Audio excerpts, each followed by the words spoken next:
¿Por qué el comienzo de 2026 está haciendo que muchos vuelvan a mirar las profecías, como si estuvieran cobrando vida? Lo que antes eran titulares comunes, ahora se sienten diferentes, no como una simple secuencia de eventos, sino como una correspondencia inquietante entre lo escrito y lo vivido. Y en Jerusalén, la ciudad que siempre ha estado en el centro de la historia profética, algo está llamando la atención. El cielo no se comporta como antes. Bandadas de cuervos han comenzado a aparecer en números inusuales, no en orden, sino en caos, moviéndose sin patrón, como si algo invisible los hubiera perturbado. No parecen seguir una ruta, parecen reaccionar, y eso es lo que inquieta, porque las escrituras no solo hablan de guerras y naciones, también describen señales en la tierra y en los cielos. Y cuando incluso la naturaleza comienza a desalterarse, muchos empiezan a preguntarse si esto no es solo un fenómeno, sino una señal, una advertencia, algo que fue anunciado y que ahora empieza a manifestarse. Las imágenes que se difundieron en las redes sociales mostraban el horizonte de la Ciudad Santa, oscurecido por la densidad de esas alas que se superponían en capas sobre el cielo. Quienes filmaban desde los tejados describirían después una sensación que iba más allá de la sorpresa ante un fenómeno inusual. Era una incomodidad más profunda, la incomodidad del presagio, de la señal que el cuerpo reconoce antes de que la mente haya procesado por qué. Los cuervos en los textos bíblicos no aparecen como mensajeros de buenas noticias. Aparecen como los habitantes de las tierras desoladas, como las criaturas que siguen a lo que el juicio ha dejado sin vida, como los que Levítico y Deuteronomio clasifican entre los animales impuros. Que esas aves cubrieran el cielo de Jerusalén en ese momento específico no podía leerse con indiferencia por quien conoce ese vocabulario. Al mismo tiempo, en las regiones agrícolas que rodean Israel y en los territorios del Medio Oriente más amplio, las langostas avanzaban, no en los números de un incidente regional menor, en los números de una plaga. Los enjambres que los expertos de la Organización de las Naciones Unidas para la Alimentación y la Agricultura documentaban tenían la escala de los eventos que hacen noticia global. Extensiones de kilómetros de largo y ancho de insectos en movimiento que consumían la vegetación, con una velocidad que no dejaba tiempo para ninguna respuesta agrícola eficaz. Los conductores que circulaban por las carreteras del área encontraban los caminos cubiertos por millones de insectos en movimiento, la superficie del asfalto transformada en una masa viva que crujía bajo las ruedas y que producía una imagen de la fuerza, de lo numeroso, que el pensamiento individual no puede contener fácilmente. El libro del Éxodo describió langostas que cubrían la faz de la tierra como parte del juicio que precedió a la liberación de Israel de Egipto. El libro de Apocalipsis describe criaturas semejantes a langostas que emergen del abismo en el tiempo de la tribulación final. Esos textos estaban escritos mucho antes de que estas langostas existieran, y las imágenes que los expertos modernos documentaban en sus informes técnicos guardaban una semejanza con esas descripciones que los propios expertos, en su mayoría ajenos a la tradición profética, no estaban equipados para reconocer.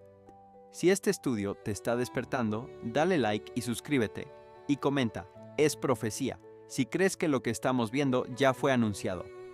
Los misiles que cruzaban el espacio aéreo sobre el monte del templo añadían la dimensión del conflicto armado a un cielo que ya estaba cargado con aves de mal agüero y con el calor de una tensión geopolítica que había estado escalando durante meses.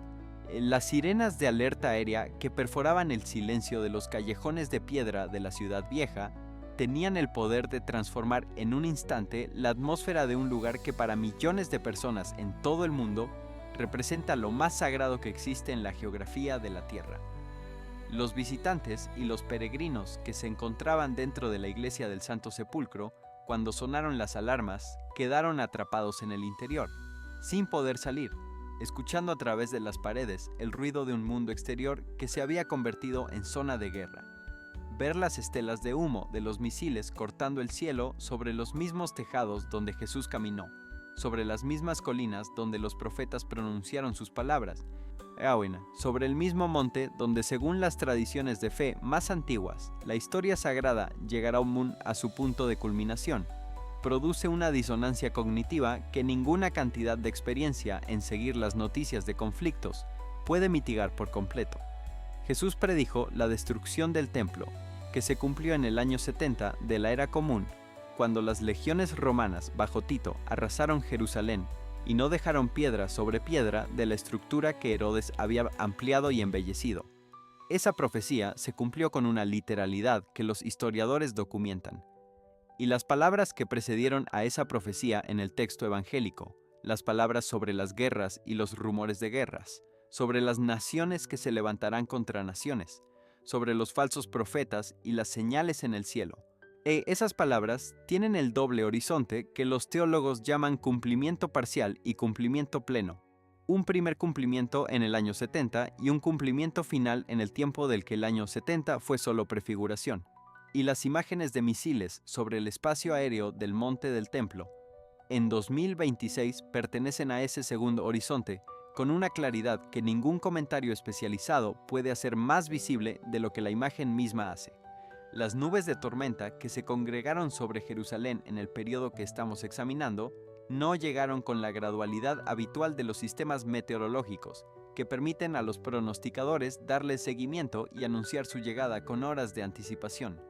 Llegaron como se describe que llegan las catástrofes proféticas, de repente, sin el proceso previo que permite la preparación. Los testigos que filmaban desde distintos puntos de la ciudad describían con sorpresa idéntica cómo el cielo que minutos antes era luminoso se transformó en una bóveda oscura, que el español antiguo habría llamado un cielo encapotado, pero que los habitantes modernos de Jerusalén describían en los términos más sencillos de quien registra una impresión. Nunca había visto el cielo ponerse así, en tan poco tiempo, con ese aspecto. Eso se siente mal. Los vientos que siguieron a la oscuridad no fueron los vientos suaves que la lluvia ordinaria trae consigo. Fueron el tipo de viento que los textos bíblicos asocian con la presencia del poder divino en movimiento. El viento que sopló sobre las aguas del Nilo en los días de las plagas. El viento que partió el mar en dos delante de Moisés. Y el viento que trajo las codornices al campamento de Israel en el desierto. En las calles de la Jerusalén moderna, ese viento arrancó los toldos de los mercados y los hizo girar en el aire como hojas de papel. Cerró de golpe las ventanas de madera que los edificios más antiguos de la ciudad vieja todavía tienen, con los portazos que se escuchan en los videos filmados por los residentes mezclados con gritos de personas que corrían buscando refugio en portales y en las entradas de las tiendas. Los videos que circularon muestran el escombro girando en el aire de los callejones, los turistas corriendo desorientados, el aleteo de las palomas del muro occidental buscando los huecos de la piedra donde el viento no llegara, o el granizo que comenzó a caer cuando los vientos todavía rugían a través de los callejones de Jerusalén. No era granizo de temporada, era granizo de una categoría que los meteorólogos registran en los extremos superiores de sus tablas de tamaños. Piedras de hielo grandes, irregulares, con las aristas de lo que se forja con presión y altura antes de caer. El sonido que producían al impactar contra los techos de metal de los mercados cubiertos era el sonido de una descarga múltiple de proyectiles, agudo, rítmico, imposible de ignorar. Los parabrisas de los vehículos aparcados en las calles expuestas cedieron ante los impactos. Los techos de los autos más pequeños mostraban después la firma de esos proyectiles de hielo, hundimientos del tamaño de una pelota de golf, de una naranja, y marcas que los tasadores de seguros llevarían días documentando.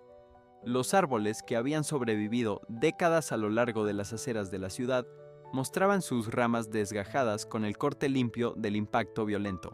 No la fractura gradual del peso del invierno, sino la ruptura instantánea de algo que cayó de arriba con velocidad y fuerza. Los truenos que acompañaban al granizo tenían una calidad que quienes los escucharon en las calles de Jerusalén describían no como sonido, sino como impacto físico.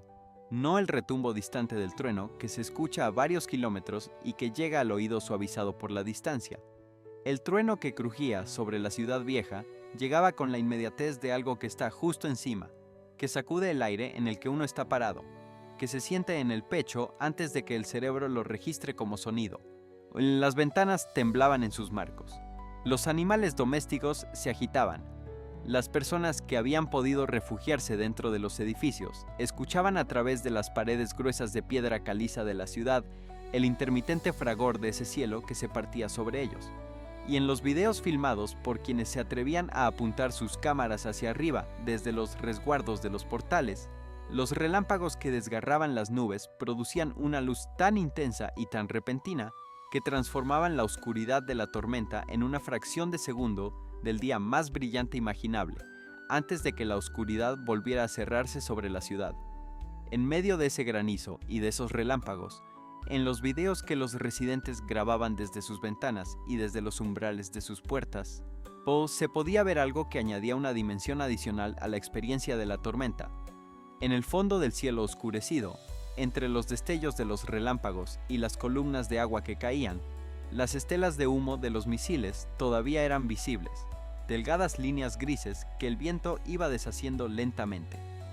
El cielo sobre Jerusalén contenía simultáneamente la violencia natural de la tormenta y la violencia humana del conflicto armado, las dos formas de destrucción superponiéndose en el mismo espacio visual, compitiendo por la atención de quienes miraban hacia arriba desde las calles inundadas.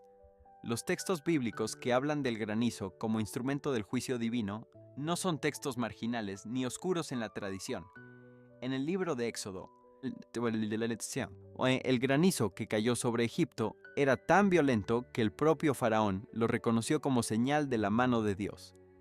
En el libro de Apocalipsis, grandes piedras de granizo del peso de un talento caen sobre la tierra como parte de las plagas de los últimos tiempos. En el Salmo 18, el granizo y las brasas de fuego son parte de la descripción de la tormenta del Señor que responde al clamor de su siervo. El granizo en la tradición bíblica no es simplemente precipitación, es la artillería del cielo, cuando el cielo tiene que hablar con una intensidad que las palabras ordinarias no pueden producir. Las grietas que comenzaron a detectarse en las laderas del Monte de los Olivos, en los días que siguieron a la tormenta, no eran grietas nuevas en un sentido absoluto. El área lleva décadas mostrando signos de tensión relacionados con la actividad sísmica regional, pero la visibilidad y el alcance de las fracturas que aparecieron en ese periodo eran distintos a lo que los registros anteriores mostraban. Los ingenieros que inspeccionaron el área describieron desplazamientos del suelo en puntos específicos de las laderas, fracturas que seguían un trayecto perceptible a simple vista en condiciones de buena iluminación, áreas donde el suelo había cedido de maneras que podían medirse y documentarse. Los geólogos señalaban lo que ya era conocido en la literatura científica sobre la región. El Monte de los Olivos se asienta directamente sobre una extensión del Gran Valle del Rift, el sistema de fracturas tectónicas que recorre la parte oriental de África y el Medio Oriente a lo largo de miles de kilómetros. La tensión acumulada en ese sistema de fallas es real y medible, y los modelos sísmicos que intentan predecir cuándo esa tensión se liberará de manera significativa señalan que la región puede estar aproximándose a un evento de mayor magnitud que los temblores menores que la actividad ordinaria produce. Ese dato geológico, esa información técnica sobre la tensión acumulada en las fallas que corren bajo el Monte de los Olivos, existe completamente separado de cualquier consideración profética. Es ciencia verificable, consenso entre especialistas, conclusión de décadas de mediciones sistemáticas. Y sin embargo, cuando ese dato se pone junto al texto del profeta Zacarías, que describe el Monte de los Olivos partiéndose en dos de este al oeste en el momento en que el pie del Señor se posee sobre él al regresar, no la coincidencia entre la descripción profética y la realidad geológica verificable produce una tensión que el pensamiento honesto no puede simplemente ignorar. El profeta no tenía acceso a los sismógrafos ni a los mapas de fallas tectónicas del siglo XXI. Sin embargo, la dirección que indicó para la fractura del monte, el eje este-oeste, corresponde con la orientación de las estructuras geológicas que la ciencia moderna ha identificado en esa zona. Esa correspondencia es un dato, y un dato no desaparece por el hecho de que resulte incómodo para un marco de comprensión que no tiene espacio para él.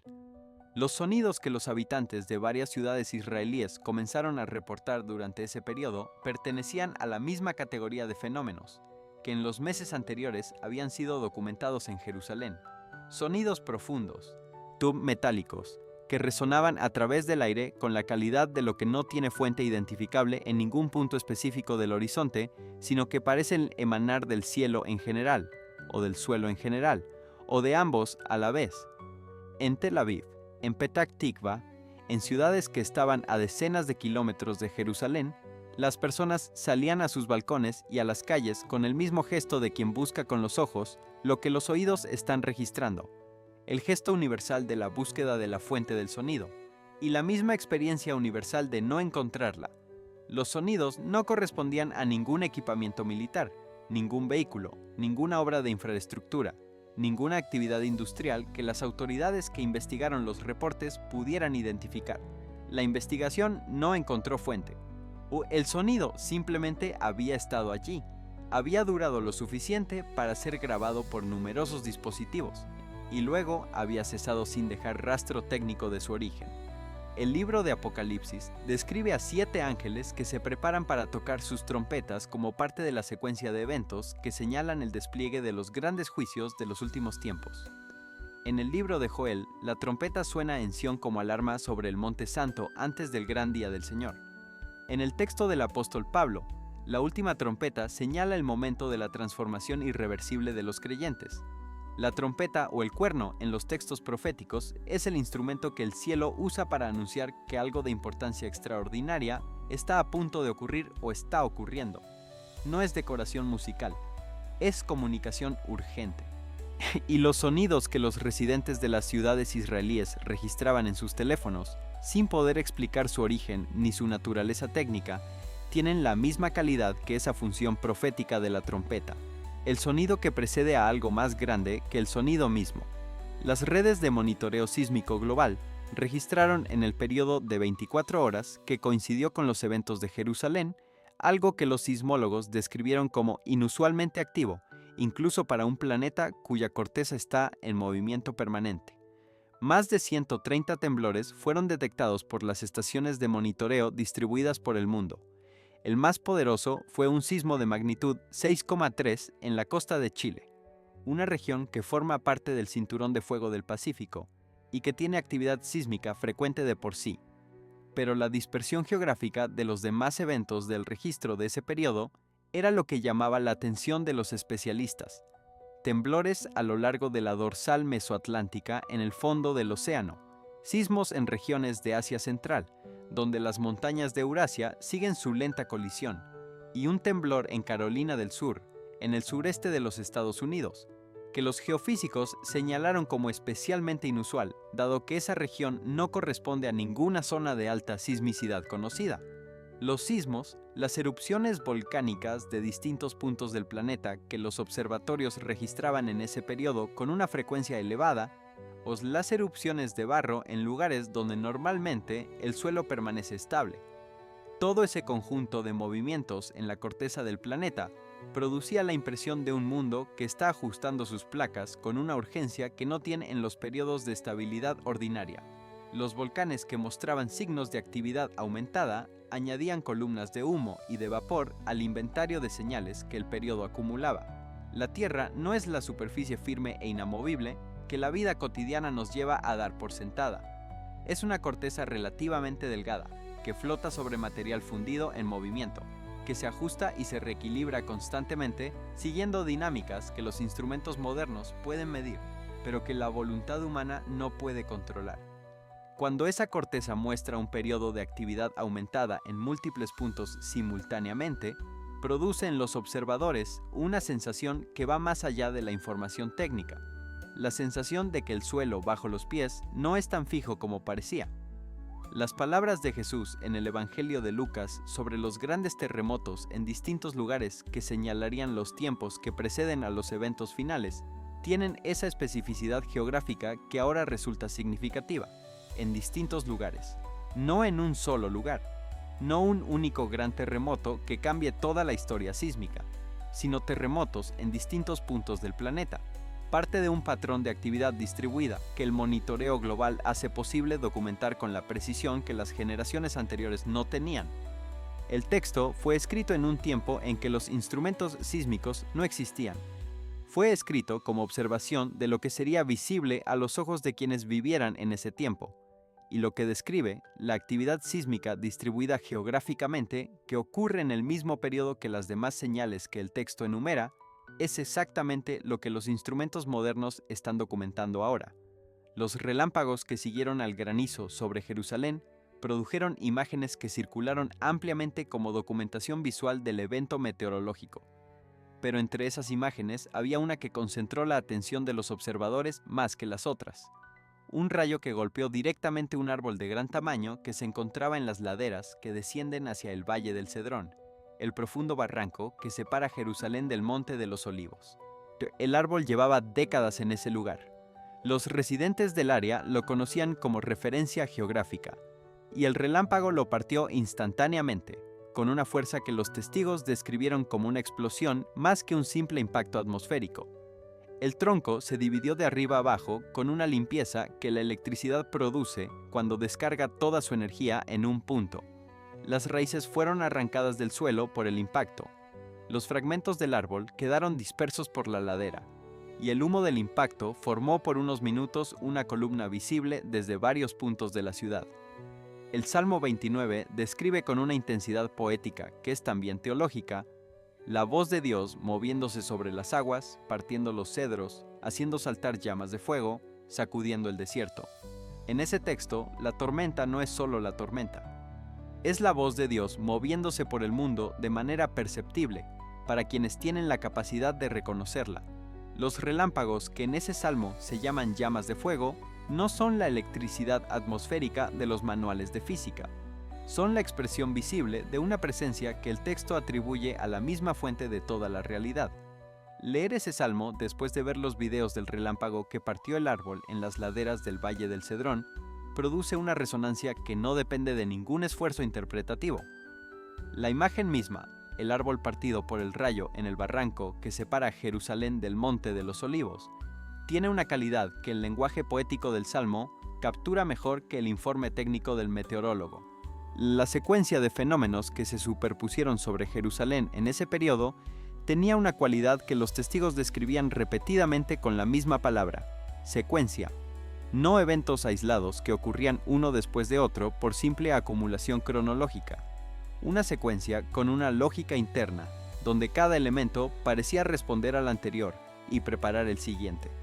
La oscuridad súbita que precedió a los vientos vientos que precedieron al granizo, el granizo que precedió a los relámpagos que acompañaron a las inundaciones que revelaron las grietas en el suelo, y todo ese proceso acelerado, que en términos meteorológicos duró un periodo relativamente breve, dejó detrás suyo una ciudad que no se sentía simplemente dañada, sino transformada, o como si el paso de esa secuencia hubiera removido algo que estaba instalado en el aire de la ciudad, y hubiera dejado en su lugar una claridad cargada de significado que los residentes no sabían del todo cómo articular, pero que sentían como real. La lluvia que llegó cuando el granizo comenzó a ceder no fue lluvia ordinaria en su comportamiento. Las calles que en condiciones normales drenan razonablemente bien quedaron cubiertas por el agua que descendía de las colinas de Jerusalén con una velocidad que superaba la capacidad de absorción de los sistemas construidos para ese propósito. El agua que corría por algunas de las calles más antiguas de la ciudad tenía una coloración más oscura que la lluvia limpia, el resultado de recoger el sedimento y la materia orgánica acumulada en los tejados y en los desagües que el granizo y el viento habían removido. Algunos testigos describieron ese color en los términos que tienen una resonancia específica para quien conoce los textos del Éxodo. Las aguas que se convirtieron en sangre, el primer signo que Moisés presentó ante el faraón, no era sangre, pero el color y la opacidad del agua que corría por ciertas calles de Jerusalén después de la tormenta producía en los que la observaban esa asociación que los textos bíblicos más conocidos habían instalado en la memoria colectiva de quienes crecieron dentro de esa tradición. El calor que siguió a la lluvia era también parte de la secuencia de anomalías. Los sistemas meteorológicos ordinarios producen enfriamiento después de la precipitación.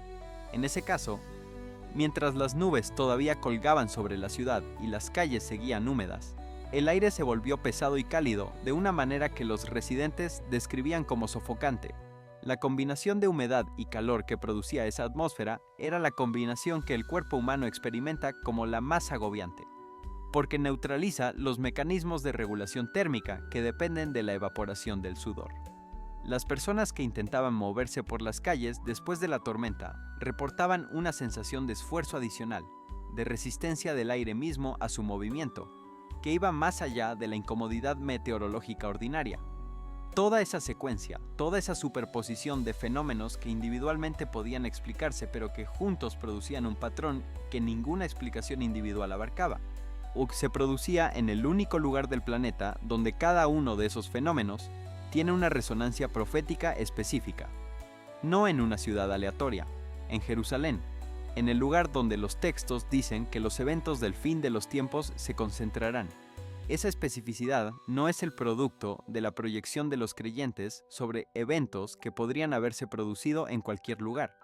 Es la especificidad del lugar real donde los eventos reales ocurrieron. Y esa especificidad, la coincidencia del lugar donde los textos señalan y el lugar donde los eventos se producen, es lo que separa el reconocimiento profético de la simple asociación de ideas motivada por el deseo de ver cumplimiento. Jerusalén no es solo un punto en el mapa del Medio Oriente.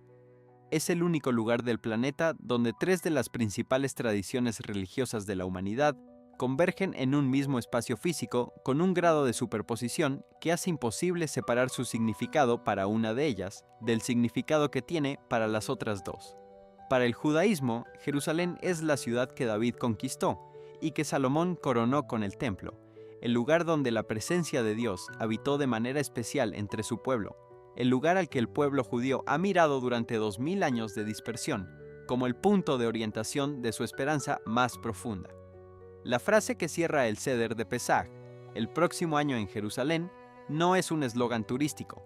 Es la expresión comprimida de una esperanza que ha sobrevivido exilios, persecuciones y holocaustos sin perder su orientación.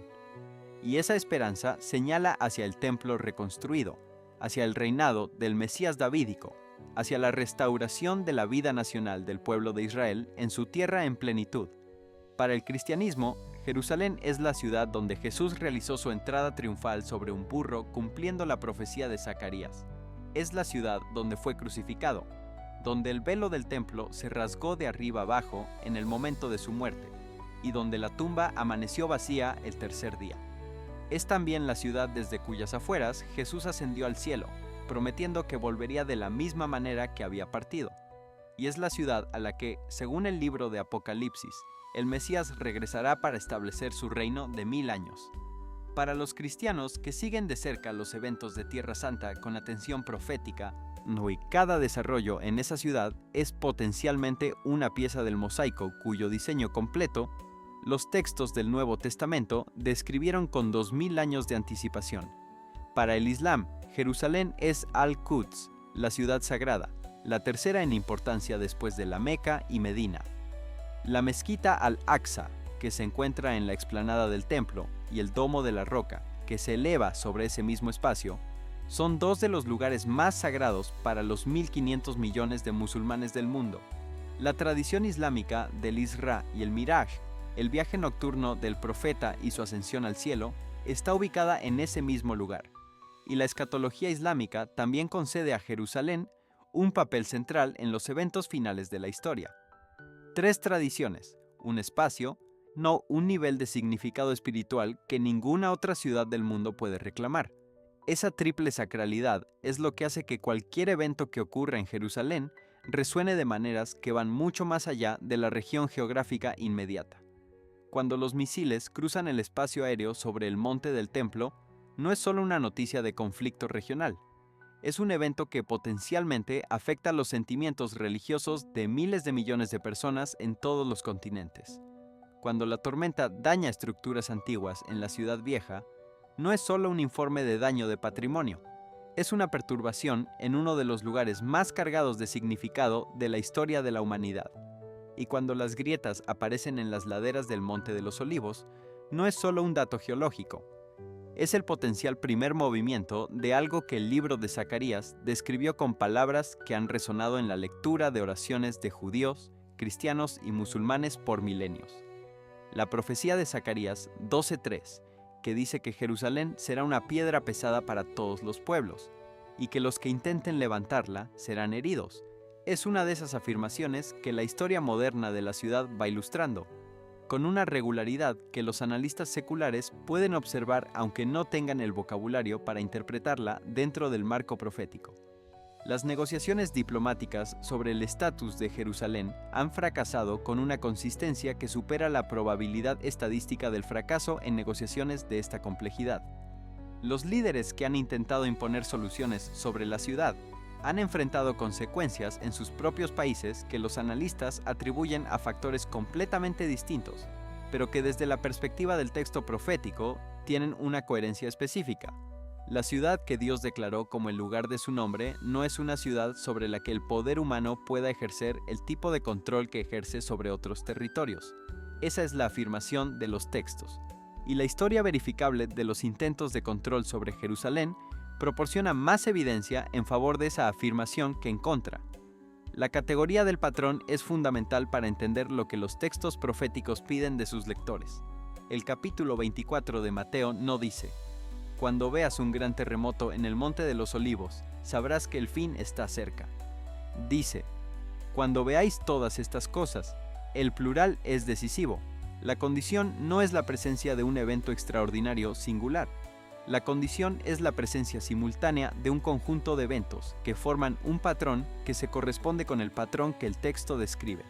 Guerras y rumores de guerras, hambre, terremotos en distintos lugares, señales en el cielo, persecución de los creyentes, propagación del evangelio a todas las naciones.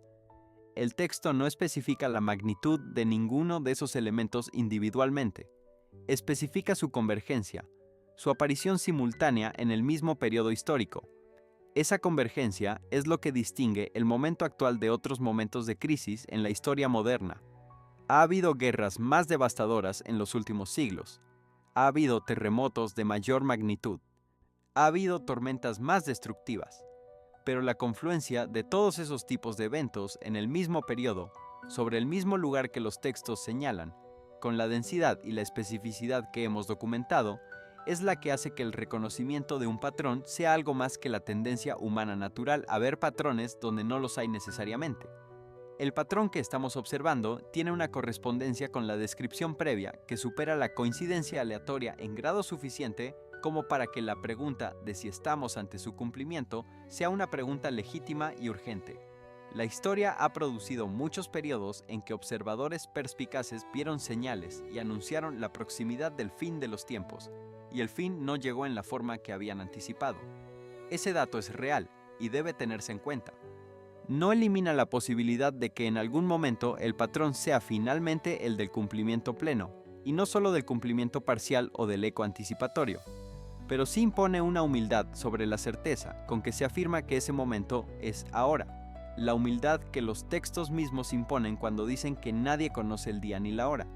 Lo que los textos sí permiten, y lo que la honestidad intelectual también permite, es el reconocimiento de que los tipos de señales que los textos describen están presentes en el periodo actual, con una densidad y una especificidad inusuales.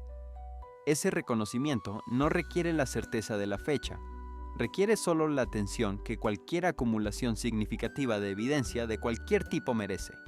Los observadores que han documentado los eventos que estamos examinando no son todos creyentes. Algunos son periodistas, algunos son científicos, algunos son ciudadanos ordinarios, que filmaron lo que vieron desde sus ventanas sin ningún marco interpretativo preparado para lo que estaban viendo.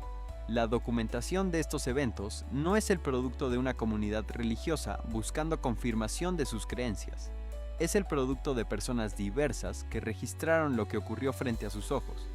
Y ese registro, tomado en conjunto, muestra un patrón que trasciende la interpretación de cualquier grupo individual y que merece ser examinado con la misma honestidad con que se examinaría cualquier otra acumulación de datos que plantea una pregunta significativa sobre la naturaleza de la realidad que estamos habitando. Los cuervos y los cuervones que oscurecieron el cielo de Jerusalén en ese periodo tienen un peso simbólico en los textos bíblicos que va más allá de su clasificación como animales impuros. Son parte de un imaginario que los textos de los profetas usaron para describir las consecuencias del alejamiento de Dios sobre la tierra. En el libro de Isaías, en el capítulo que describe la desolación que caerá sobre las naciones que se opusieron a Israel, El cuervo es uno de los animales que habitará las ruinas, junto con el búho y la lechuza y el pelícano. Son los animales que señalan la ausencia de lo que hacía habitable un lugar, la presencia del impuro sobre lo que fue sagrado, la cobertura de lo que fue construido para la gloria de Dios, por lo que sigue a la destrucción. Y cuando esas aves cubren el cielo de Jerusalén en el momento preciso en que la ciudad está bajo el doble peso del conflicto armado y de los fenómenos naturales extremos, el imaginario que esas aves activan en la memoria de quien conoce los textos no puede separarse completamente de la experiencia de ver las imágenes. Las langostas que avanzaban sobre los campos del Medio Oriente en ese mismo periodo producían en los observadores agrícolas una respuesta de alarma, basada en los datos objetivos de la velocidad de consumición y del tamaño de los enjambres. Pero en los textos bíblicos, las langostas son más que una plaga agrícola. Son el instrumento de la demostración de que la tierra y su producción no pertenecen en última instancia al ser humano que la trabaja. O la langosta que llega y borra en horas el trabajo de meses, no es simplemente una tragedia económica. Es la irrupción de una realidad que la abundancia ordinaria permite ignorar, la dependencia fundamental del ser humano de una provisión que no controla completamente, que puede ser retirada con la misma facilidad con que fue concedida, que está en manos de una voluntad que trasciende los cálculos agrícolas del más hábil cultivador. El libro de Joel usa la imagen de la plaga de langostas como el punto de partida para uno de los llamados al arrepentimiento más intensos de todos los textos proféticos. El ejército de langostas que devora la tierra no es solo el anuncio de hambre y de crisis económica, es la señal de que el día del Señor está cerca, el día en que todo lo que el ser humano ha construido con sus propias manos será evaluado a la luz de la justicia que no se puede sobornar con habilidad ni con poder, y el llamado que el profeta lanza a la vista de ese ejército de insectos es el llamado que resume toda la respuesta profética. Reuníos, ayunad, llorad, rasgad vuestro corazón y no vuestros vestidos. La respuesta que el texto pide no es técnica, no es el despliegue de plaguicidas ni el análisis de las cadenas de suministro. Es la respuesta del corazón que reconoce en la señal exterior la llamada a examinar la condición interior. El conflicto entre Irán e Israel, que enmarcaba todos estos eventos, tenía una calidad que los analistas de relaciones internacionales describían como escalación sin precedente en la velocidad y en la transparencia. Los actores del conflicto no estaban manteniendo la ambigüedad calculada que caracteriza a muchos conflictos modernos, donde ninguna parte quiere asumir formalmente la responsabilidad de lo que hace. Estaban declarando abiertamente sus posiciones y sus objetivos. El liderazgo de Irán había hecho de la destrucción del Estado de Israel un elemento central de su identidad ideológica y política, no como retórica diplomática, sino como objetivo declarado con el rigor de una política de Estado. Y las acciones que ese liderazgo tomaba en ese periodo correspondían a la seriedad con que había declarado ese objetivo. Israel, por su parte, respondía con una claridad que también prescindía de las ambigüedades habituales. Los comunicados oficiales reconocían que el Estado de Israel estaba luchando por su supervivencia en un sentido que los conflictos anteriores no habían planteado con la misma literalidad. Esa claridad de ambas partes sobre la naturaleza existencial del conflicto lo situaba en una categoría diferente a los enfrentamientos anteriores en la región. No era un conflicto sobre fronteras o sobre recursos o sobre influencia regional. Era un conflicto sobre la existencia. Y ese tipo de conflicto, el conflicto sobre la existencia de Israel, es precisamente el tipo de conflicto que los textos proféticos describen como el escenario de la intervención final de Dios en la historia. La narrativa que el libro de Ezequiel desarrolla en los capítulos 38 y 39 sobre la gran coalición que se congregará contra Israel, en el tiempo del fin, describe con una especificidad de nombres y de geografías que los intérpretes han debatido durante siglos, pero que en el contexto de las alianzas actuales adquieren una claridad renovada. El texto habla de Gog, el príncipe de Ros, Mesec y Tubal, que viene del norte con sus aliados, entre los que se incluyen Persia, Etiopía y Libia. La identificación de Gog con Rusia y de Persia con Irán es la interpretación más común entre los estudiosos de la profecía bíblica moderna, aunque no es la única posible. Lo que es indiscutible es la estructura del evento que el texto describe. una coalición del norte y del este que ataca a Israel en un momento en que Israel parecía relativamente seguro, y una intervención divina que frustra esa coalición de manera que no puede explicarse por los recursos militares de Israel.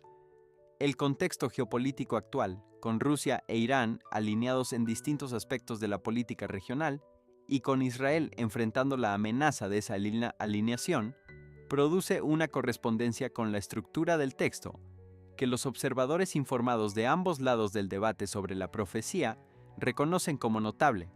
La naturaleza del conflicto armado, que incluye misiles sobre el espacio aéreo del Monte del Templo, tiene implicaciones que van más allá de los daños físicos que esos misiles puedan o no producir. El Monte del Templo es el lugar donde la explanada alberga el Domo de la Roca y la Mezquita Al-Aqsa. Cualquier daño a esas estructuras, incluso accidental, produciría consecuencias políticas y religiosas que se extenderían por todo el mundo islámico, con una velocidad e intensidad que ningún otro evento podría producir. Esa sensibilidad específica del lugar, esa capacidad de producir consecuencias globales que supera cualquier análisis de sus dimensiones físicas, es parte de lo que hace que Jerusalén sea la piedra pesada para todas las naciones que el texto de Zacarías describe. No es que el lugar tenga alguna propiedad mágica que produzca esas consecuencias. Es que el lugar concentra sobre sí el peso de las expectativas, las lealtades y las identidades de miles de millones de personas, de manera que ningún otro punto geográfico del planeta puede replicar. La violencia del granizo que cayó sobre Jerusalén en ese periodo producía en los testigos dos tipos de respuesta que en muchos casos se mezclaban en la misma persona. La primera era la respuesta del daño material, la evaluación de lo que había sido destruido, el cálculo de lo que costaría repararlo, la movilización de los recursos disponibles para hacer frente a las consecuencias inmediatas. La segunda era una respuesta que no tenía un lugar tan claro en el vocabulario moderno, pero que se expresaba de maneras reconocibles. El silencio de quien está frente a algo que supera su capacidad de procesamiento ordinario, la pregunta que se formula en voz baja como si tuviera vergüenza de formularse en voz alta, o el gesto de quien mira hacia el cielo después de que el granizo ha cesado con una expresión que no es solo meteorológica. Esas dos respuestas no se contradicen. La persona que evalúa los daños de su vehículo y al mismo tiempo se pregunta ¿por qué este granizo? ¿Por qué aquí? ¿Por qué ahora? No está siendo incoherente, está siendo completamente humana. Está respondiendo a los dos niveles de la realidad que el evento tiene, el nivel físico verificable y el nivel del significado que el evento lleva consigo, y la capacidad de habitar esos dos niveles simultáneamente, de no reducir el evento solo a su dimensión física, ni de flotarlo solo en su dimensión simbólica, es precisamente la capacidad que la comprensión de los textos proféticos puede cultivar. Los textos no piden que se ignore la realidad física, o piden que la realidad física se lea dentro de un horizonte de sentido que le da su peso completo. La iglesia del Santo Sepulcro, donde los visitantes quedaron atrapados durante las alarmas aéreas, es el lugar donde la tradición cristiana sitúa el Gólgota, el lugar de la crucifixión de Jesús, y la tumba donde fue enterrado y de la que resucitó. Ese lugar que ha sido destruido y reconstruido múltiples veces a lo largo de la historia, que ha sido disputado entre distintas comunidades cristianas durante siglos, que ha sobrevivido incendios y terremotos y periodos de abandono y periodos de restauración, sigue siendo el lugar de mayor densidad espiritual del mundo para los 1.200 millones de cristianos que habitan el planeta. Que las alarmas de misiles sonaran mientras personas de docenas de países distintos oraban dentro de ese edificio no es un dato menor. Es la concentración en un solo momento de la tensión entre la violencia de la historia y la esperanza que ese lugar específico representa para quienes creen en lo que ocurrió allí. Los grandes puntos de inflexión de la historia humana rara vez anuncian su llegada con una sola señal dramática e inconfundible. Se acercan como se forma una tormenta. Primero una nube en el horizonte que cualquiera puede ignorar. Luego el cambio en la presión del aire que los animales perciben antes que los humanos. Luego el primer relámpago lejano. Luego la oscuridad que se cierra y el viento que llega. Y finalmente el estallido completo del evento que nadie que esté despierto puede ignorar. Ese proceso de acumulación gradual hacia un punto de irrupción es el que los textos proféticos describen cuando hablan de señales. No una señal que lo dice todo, una secuencia de señales que va aproximando la comprensión al punto donde el reconocimiento es inevitable para quien ha estado mirando con atención.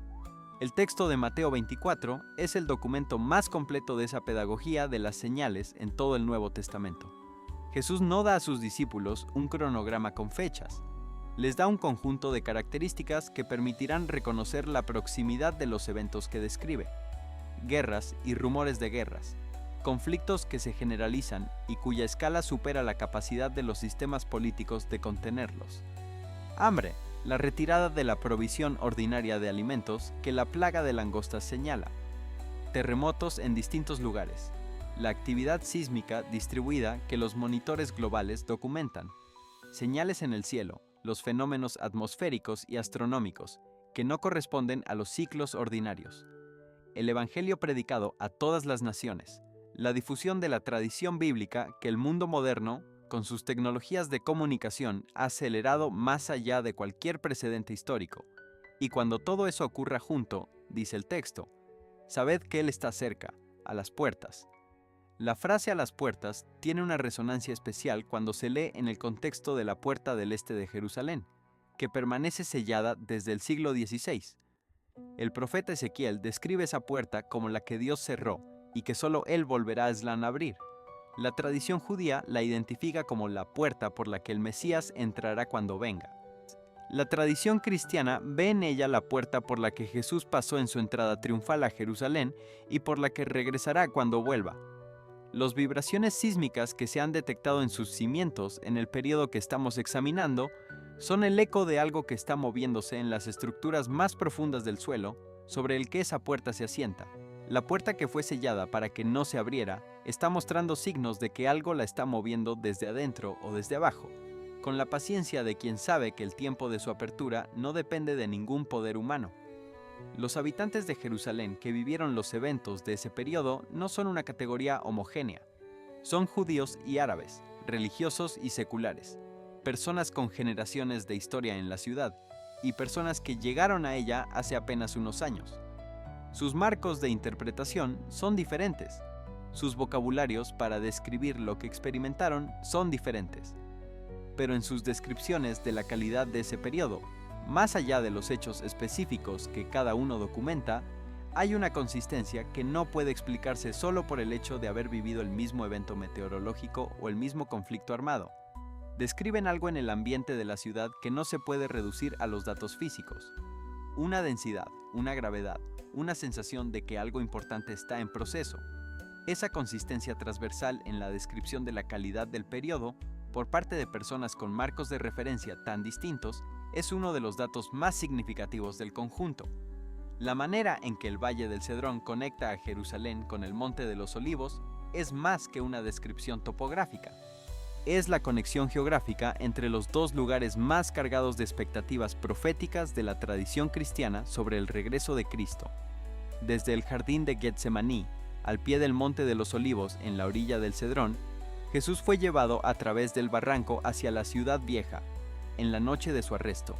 Y es al Monte de los Olivos, al otro lado del mismo barranco, que los ángeles que aparecieron después de su ascensión dijeron que regresaría. Ese espacio entre la ciudad y el monte, ese barranco que los relámpagos de la tormenta iluminaban, es el espacio que los textos proféticos señalan como el teatro del retorno. Que ese espacio específico estuviera bajo la acción simultánea de la tormenta y de los misiles en el periodo que estamos examinando, añade a los eventos una especificidad geográfica que la interpretación profética no puede ignorar. Los fenómenos que se producen sobre Jerusalén no son eventos que afecten solo a la región. Tienen el poder de activar respuestas en personas de todos los continentes que no tienen ninguna conexión geográfica directa con la ciudad, pero que tienen una conexión espiritual con ella, a través de sus tradiciones de fe. Cuando se produce un evento significativo en Jerusalén, las comunidades de fe, en Nigeria, en Brasil, en Corea del Sur, en Polonia, en los Estados Unidos, sienten que ese evento les concierne, que les interpela, que requiere una respuesta de su parte que va más allá de simplemente informarse de lo que ocurrió. Esa sensación de implicación global en lo que sucede en un lugar específico es uno de los aspectos más extraordinarios de la historia de Jerusalén a lo largo de los siglos. La ciudad no es grande, Su población no es numerosa. Sus recursos naturales no son excepcionales. Sin embargo, concentra sobre sí la atención y los sentimientos más profundos de proporciones enormes de la humanidad. Eso no es un accidente geográfico ni político. Es el efecto de lo que los textos describen. Un lugar elegido para un propósito que trasciende cualquier consideración ordinaria de tamaño o de recursos. La profecía del mismo Zacarías, que habla de las grietas en el Monte de los Olivos, continúa describiendo lo que sucede después de ese evento, el establecimiento del reino de Dios sobre toda la tierra, la transformación de Jerusalén en el centro del culto universal, la peregrinación de todas las naciones hacia esa ciudad para celebrar la fiesta de los tabernáculos.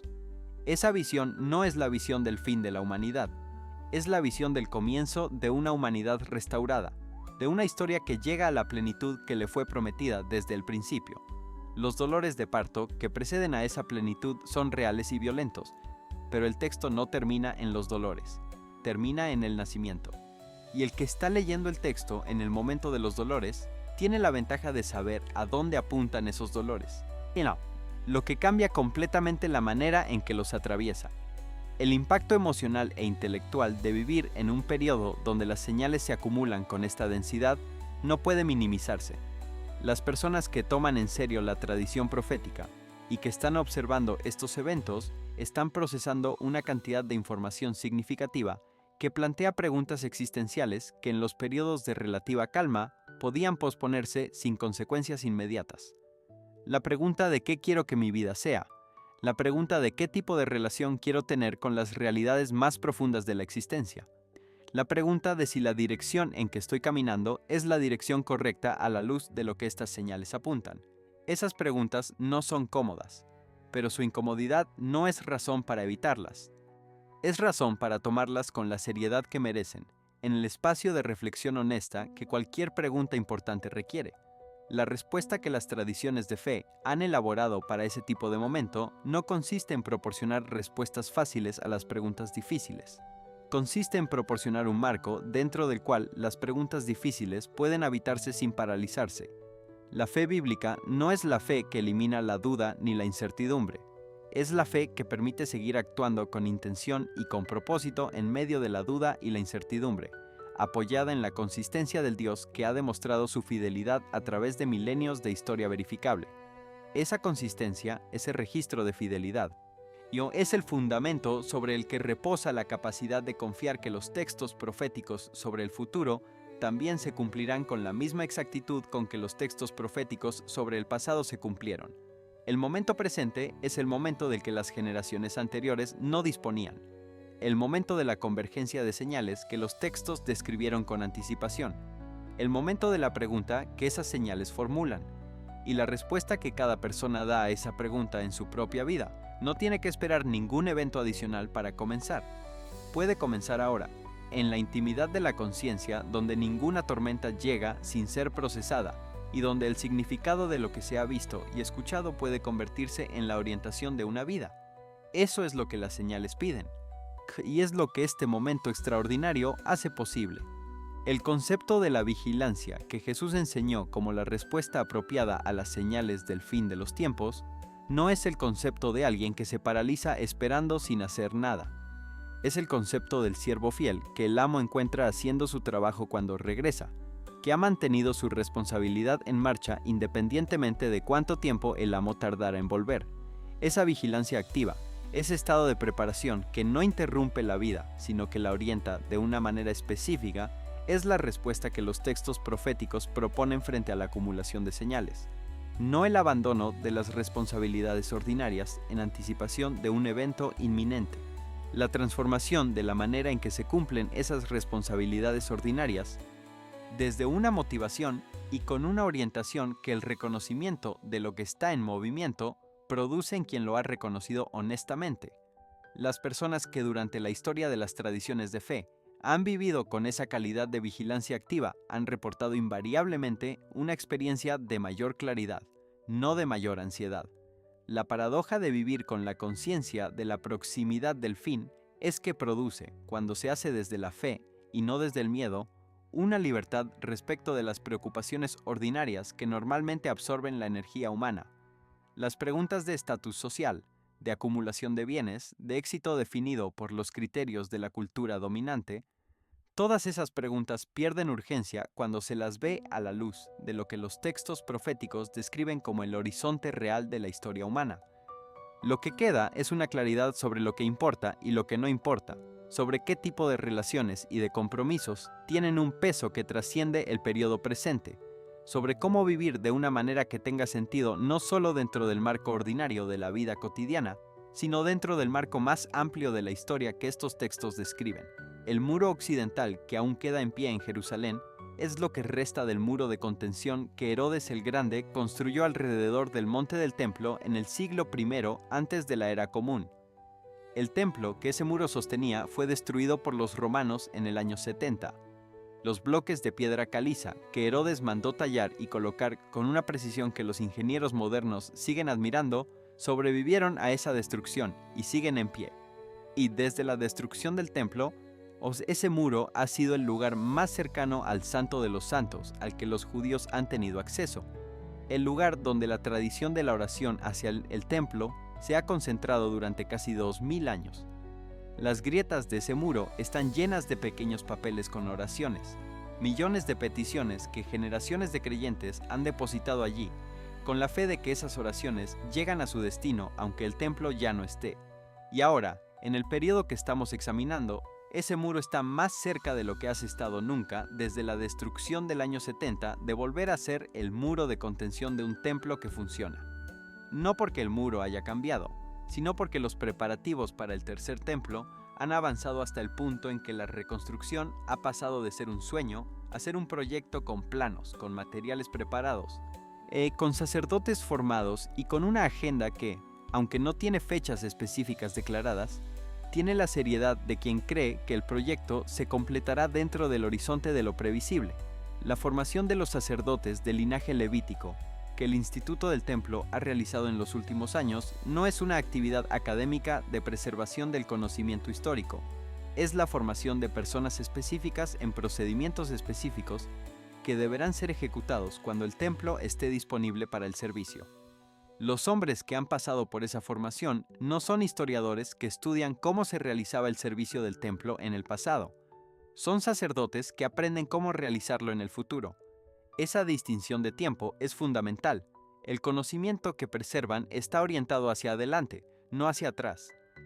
Y esa orientación hacia adelante, esa convicción de que lo que están aprendiendo será aplicado y no solo conocido, es una de las expresiones más concretas de la esperanza activa que el periodo actual está produciendo en las comunidades que leen los textos proféticos con la seriedad que merecen. Las vaquillas rojas que existen actualmente en Israel y que cumplen los requisitos del ritual de purificación descrito en Números, son otro de esos indicadores concretos. No es que siempre hayan existido vaquillas rojas.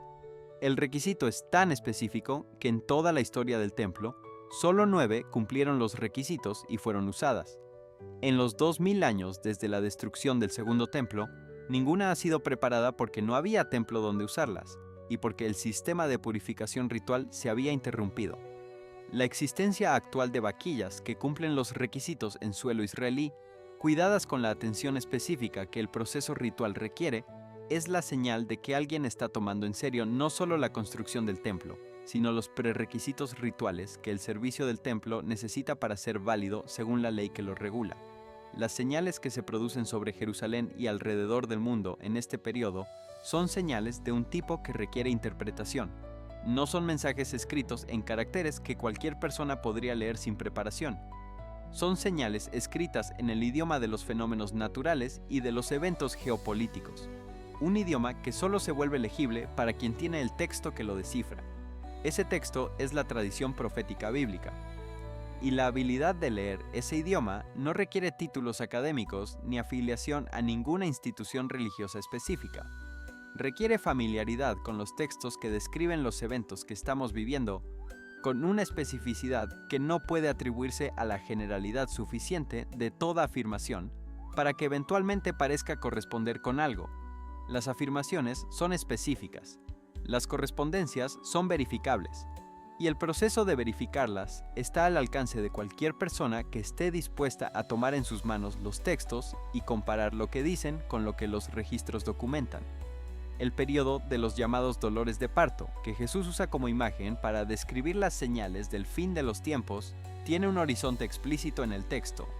Los dolores de parto preceden al parto, no son el parto mismo, y son la señal de que el parto es inminente, de que el proceso que lleva a él ha entrado en su fase final, y que el nacimiento que los dolores anuncian ya no puede detenerse.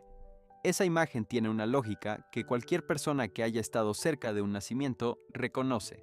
Los dolores no son el evento por sí mismos, son la señal del evento, y la intensidad creciente de los dolores no indica que algo está saliendo mal, indica que el nacimiento está más cerca. Esa es la reorientación que la imagen profética de los dolores de parto produce sobre la manera de leer las señales de crisis. No como señales de que el mundo se está desintegrando sin propósito, sino como señales de que está llegando a la resolución que el propósito original de la creación incluía desde el principio.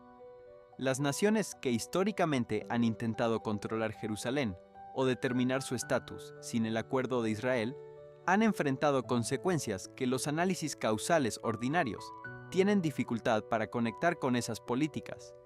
El Imperio Romano, que destruyó el templo, no sobrevivió 400 años después de esa destrucción en su forma original. El Imperio Otomano, que selló la Puerta del Este para frustrar la profecía sobre la entrada del Mesías, no existe más. Las potencias coloniales europeas, que incluyeron el destino de Palestina en sus negociaciones de posguerra, sin consultar a las poblaciones judías que aspiraban a ese territorio, pagaron precios políticos que los historiadores documentan. Esos datos no prueban nada en términos de causalidad directa, pero el patrón que forman es consistente con la afirmación del texto de Zacarías, sobre los que se cargarán con la piedra pesada de Jerusalén. El libro de Apocalipsis no termina en los juicios, termina en la nueva creación, en la ciudad de Dios que desciende del cielo a la tierra, en el reinado del Cordero, en el árbol de la vida cuyas hojas son para la sanidad de las naciones. Esa visión final del texto más explícitamente profético del Nuevo Testamento es una visión de restauración total, de la creación llegando a la plenitud de lo que fue diseñada para ser antes de que la fractura del pecado introdujera la distorsión que toda la narrativa bíblica trabaja para reparar. Y en ese final del texto está la respuesta a la pregunta que el periodo de los dolores de parto hace más urgente. ¿Para qué sirve todo esto? Para eso, para la nueva creación, para el reinado de la justicia, para el fin del llanto y del dolor, para la restauración de todo lo que fue roto. Ese es el horizonte hacia el que apuntan las señales. Y ese horizonte, por difícil que sea el camino hacia él, es el horizonte más luminoso que ningún texto de la historia de la humanidad ha descrito. Las personas que viven en Jerusalén hoy, que escuchan las sirenas de misiles y las alarmas de tormenta, que ven las grietas en el Monte de los Olivos y los cuervos en el cielo y los enjambres de langostas en el campo, son las personas que habitan el escenario de la narrativa profética más antigua y más influyente de la civilización humana. No por mérito propio, sino por geografía y por momento. Están en el lugar donde el texto dice que los últimos eventos se producirán, en el momento en que los tipos de señales que el texto describe están produciéndose. Y la pregunta de cómo ese texto lee lo que están viviendo no es una pregunta académica para ellos. Es la pregunta de cómo comprender la realidad que están habitando con sus propios cuerpos en sus propias calles. Para quienes observan esos eventos desde la distancia, la pregunta es diferente en su textura pero igual en su importancia. Es la pregunta de cómo lo que está ocurriendo en ese lugar específico del planeta se relaciona con su propia vida, con sus propias decisiones, con la manera en que están orientando el tiempo y la energía que tienen disponibles. La respuesta a esa pregunta no puede ser dictada por ningún texto ni por ninguna institución, o solo puede ser formulada y respondida en el interior de cada persona que haya visto lo suficiente como para no poder ignorar la pregunta cómodamente. Y la profundidad de esa respuesta, la seriedad con que se formule y la honestidad con que se actúe sobre ella, es lo que determinará si este periodo extraordinario de la historia fue para esa persona una señal que pasó sin ser escuchada o el punto de inflexión de una vida que cambió de dirección en el momento justo. Las señales de Jerusalén no van a dejar de producirse. El ritmo de su acumulación parece estar aumentando más que disminuyendo, y cada nueva señal añade un argumento adicional al patrón que las anteriores habían comenzado a dibujar. La pregunta que ese patrón hace a cada persona que se entera de él no tiene respuesta obligatoria ni plazo fijo para ser respondida, pero tiene la urgencia de lo que señala hacia algo que el tiempo no puede aplazar indefinidamente. Y en ese espacio entre la urgencia y la libertad de respuesta, cada persona que lee estas palabras está siendo invitada a la conversación más importante que puede tener, la conversación consigo misma sobre lo que cree, lo que quiere y qué tipo de vida merece ser vivida en el momento más significativo de la historia humana. El libro de Mateo, capítulo 24, comienza con una pregunta directa de los discípulos a Jesús mientras salían del templo. Jesús acaba de anunciar la destrucción de ese templo, y los discípulos le preguntan, ¿cuándo serán estas cosas? ¿Y cuál será la señal de tu venida y del fin del siglo? La respuesta que Jesús da es la respuesta más larga y más detallada que los evangelios registran sobre un solo tema. No es una respuesta simple ni tranquilizadora. Es una respuesta que describe un periodo de tensión creciente, de señales que se acumulan, de peligros que se intensifican, y que culmina con la aparición del Hijo del Hombre viniendo en las nubes del cielo con poder y gran gloria. Esa respuesta fue dada a un grupo de personas en una colina en el siglo I, pero fue dada para ser leída por todas las generaciones que vivirían entre ese momento y el cumplimiento final que describe, y la manera en que corresponde con lo que los observadores del siglo XXI están documentando en Jerusalén y alrededor del mundo es la correspondencia que el texto mismo anticipa que sus lectores eventuales reconocerán. Las guerras y los rumores de guerras que el texto menciona como el primer tipo de señal no son eventos que la humanidad no haya conocido en periodos anteriores. La historia humana es en gran parte una historia de conflictos. La diferencia del periodo actual no es solo la intensidad del conflicto, aunque la capacidad destructiva de las armas modernas ha llevado esa intensidad a niveles sin precedente en la historia de la humanidad.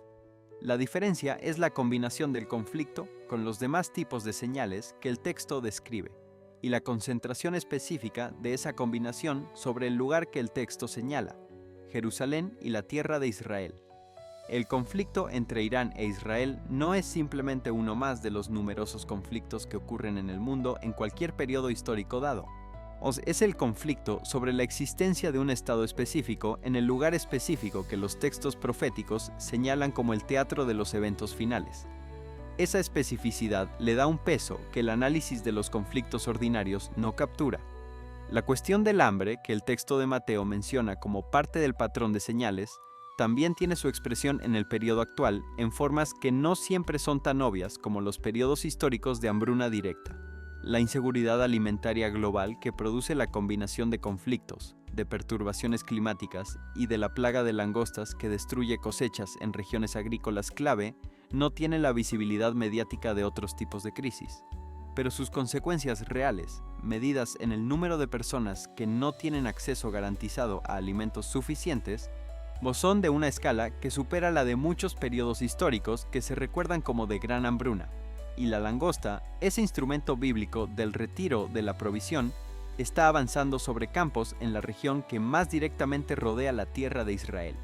El patrón que se forma cuando se ponen juntas todas estas señales, las guerras, las señales en el cielo, los terremotos en distintos lugares, la inseguridad de la provisión alimentaria, la acumulación de fenómenos inexplicables sobre Jerusalén, el avance de los preparativos para el templo, el regreso del pueblo judío a su tierra, la puerta del este sellada mostrando signos de actividad, no es el patrón de un periodo ordinario de crisis geopolítica.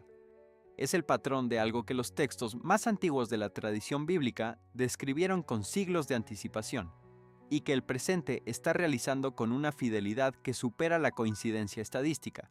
Ese reconocimiento no requiere que se abandone el pensamiento crítico. Lo requiere como condición previa. Solo el pensamiento crítico aplicado a la evidencia disponible puede producir el tipo de reconocimiento que se distingue de la simple sugestión o del deseo de ver cumplimiento donde no lo hay. El Monte de los Olivos tiene una carga en la memoria humana que ningún otro monte de la región puede reclamar. Es el monte desde cuya cima Jesús lloró sobre Jerusalén antes de su entrada triunfal. Es el monte donde oró en el jardín de Getsemaní la noche de su arresto. Hoy es el monte desde donde ascendió al cielo 40 días después de su resurrección, mientras sus discípulos lo miraban con los ojos abiertos. Y es el monte que los ángeles señalaron cuando dijeron: este mismo Jesús que ha sido tomado de vosotros al cielo, así vendrá como le habéis visto ir al cielo. Las grietas que ahora se abren en sus laderas no son solo fracturas geológicas, son fracturas en el monte que fue testigo de los momentos más significativos de la historia sagrada y que está señalado como el lugar del regreso del que todos esos momentos formaban parte. Ese monte no es un escenario neutro donde los eventos proféticos ocurrirán por casualidad. Es un escenario que los textos señalaron con anticipación como el lugar específico del evento específico. Y cuando ese monte comienza a mostrar las primeras señales de la fractura que el texto de Zacarías describe, el que conoce ese texto no puede leer las noticias geológicas sobre el Monte de los Olivos con la misma neutralidad con que leería noticias geológicas sobre cualquier otro monte del planeta. Los habitantes del Valle del Cedrón, el barranco que se extiende entre el Monte de los Olivos y las murallas orientales de Jerusalén, llevan generaciones viviendo en el espacio físico donde la profecía y la geografía se superponen con mayor densidad. Ese barranco es el lugar donde en el tiempo de los reyes de Israel, los idólatras quemaban sus ofrendas, y es también el lugar por donde la gloria de Dios partió de Jerusalén según la visión de Ezequiel antes del exilio babilónico. Es el lugar donde la tradición judía ubica el lugar del juicio final, el valle de Josafat de la visión del profeta Joel, donde las naciones serán juzgadas. Y es el lugar donde el relámpago de la tormenta partió el árbol que llevaba décadas en pie en sus laderas. Esa imagen, el árbol partido por el relámpago en el Valle del Cedrón, en el período de las señales que estamos examinando, tiene una calidad que el imaginario bíblico no puede ignorar, aunque la meteorología la explique completamente. Los sistemas de alerta temprana que Israel tiene desplegados para detectar amenazas de misiles son tecnológicamente sofisticados y han demostrado una efectividad que ha sorprendido a los propios analistas militares que diseñaron los modelos teóricos de su funcionamiento. Pero en el contexto del periodo que estamos examinando, esos sistemas tienen una función adicional que va más allá de la defensa militar. Sus alarmas son el recordatorio cotidiano para los habitantes de Israel de que la existencia del Estado no puede darse por sentada, de que hay fuerzas activas que trabajan para eliminarlo, de que la normalidad aparente de la vida en Tel Aviv, o en Haifa, o en Beersheba, coexiste con una amenaza existencial, que las alarmas interrumpen periódicamente con su recordatorio urgente. Y ese recordatorio, esa interrupción de la normalidad por la amenaza existencial, produce en los ciudadanos de Israel una conciencia de su situación, que pocos pueblos de la historia han tenido que mantener de manera tan sostenida. Esa conciencia tiene sus efectos en la vida espiritual del pueblo. Los periodos de mayor amenaza existencial en la historia de Israel han coincidido con periodos de mayor búsqueda espiritual. Cuando la existencia está en juego, las preguntas que la comodidad permite ignorar se vuelven imposibles de eludir. La cuestión de quién es Israel, la cuestión de para qué existe, la cuestión de cuál es la promesa sobre la que reposa la existencia del pueblo. Esas preguntas, que los textos bíblicos responden con una consistencia que recorre toda la narrativa de la historia sagrada, emergen con una urgencia renovada en los periodos de amenaza que no permiten el lujo del olvido espiritual. La respuesta de fe que los textos proféticos proponen para los que viven en el periodo de las señales del fin no es la respuesta del miedo que paraliza, es la respuesta del reconocimiento que orienta. Y la persona que reconoce que lo que está viendo corresponde a lo que los textos describen, tiene la ventaja de poder leer su situación dentro de un marco de sentido que le da una estabilidad que ninguna circunstancia exterior puede producir ni puede destruir. Esa estabilidad no es insensibilidad, no es la pretensión de que los misiles no son peligrosos o de que la tormenta no causa daño. Es la capacidad de sostener el peso de esos hechos reales dentro de un horizonte de significado que es más grande que esos hechos, que les da su lugar dentro de una historia cuyo final ya fue revelado por el que conoce el fin desde el principio. El texto del libro de Isaías, que dice que Dios declara el fin desde el principio y desde los tiempos antiguos, lo que aún no ha sucedido no es solo una afirmación teológica sobre la omnisciencia divina, pues es la afirmación de que la historia tiene una arquitectura que fue diseñada antes de que ningún actor humano comenzara a construirla, y que esa arquitectura incluye los capítulos que todavía no han ocurrido con la misma precisión con que incluye los capítulos que ya ocurrieron y que la historia verificable documenta. La confianza en esa arquitectura es lo que permite al creyente que observa las señales actuales no caer en el pánico ni en la desesperación, porque la misma fuente que produjo las señales también produjo el texto que las describe y la promesa de lo que viene después de ellas. Y ese texto, leído en su totalidad, no termina en la catástrofe, termina en la nueva creación. La nueva Jerusalén que el libro de Apocalipsis describe en sus capítulos finales no es simplemente una reconstrucción de la Jerusalén histórica, es algo cualitativamente diferente. Una ciudad donde la presencia de Dios habita de manera tan directa que no hay necesidad de un templo construido con manos humanas, porque el Señor Dios Todopoderoso y el Cordero son su templo.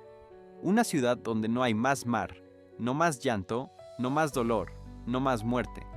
Una ciudad donde todas las naciones traen su gloria y su honra. Esa es la ciudad hacia la que apunta toda la narrativa bíblica, desde el jardín del Edén hasta la nueva creación, desde la promesa a Abraham hasta su cumplimiento definitivo. Y los dolores de parto que estamos examinando son desde esa perspectiva la señal más clara de que esa ciudad está llegando. Vivir en ese horizonte, habitar el presente con la conciencia de que hay un futuro asegurado, que ninguna de las fuerzas actuales puede cancelar, no elimina el dolor del presente. Hoy, pero le da al dolor del presente un peso diferente, el peso de lo que está siendo superado, no de lo que está ganando, el peso de lo que está siendo despejado para hacer lugar a algo mejor, no de lo que está destruyendo lo que era bueno. Esa es la diferencia entre la desesperación y la esperanza activa. Y esa esperanza activa, que los textos proféticos ofrecen a quienes los leen con la atención que merecen, es lo que hace posible habitar incluso el periodo más difícil de la historia humana, sin perder la orientación que le da sentido al esfuerzo de seguir viviendo bien. El tema de la vigilancia tiene en los textos del Nuevo Testamento una elaboración que va más allá del simple llamado a estar atentos. Es un modo de vida, una postura hacia la realidad que tiene consecuencias prácticas en la manera en que cada decisión se toma, en la manera en que cada relación se cultiva, en la manera en que cada responsabilidad se asume.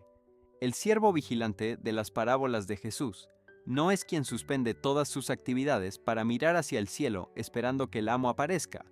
Es quien realiza sus actividades habituales con la conciencia de que el amo puede aparecer en cualquier momento y encontrará las cosas en el estado en que él las dejó.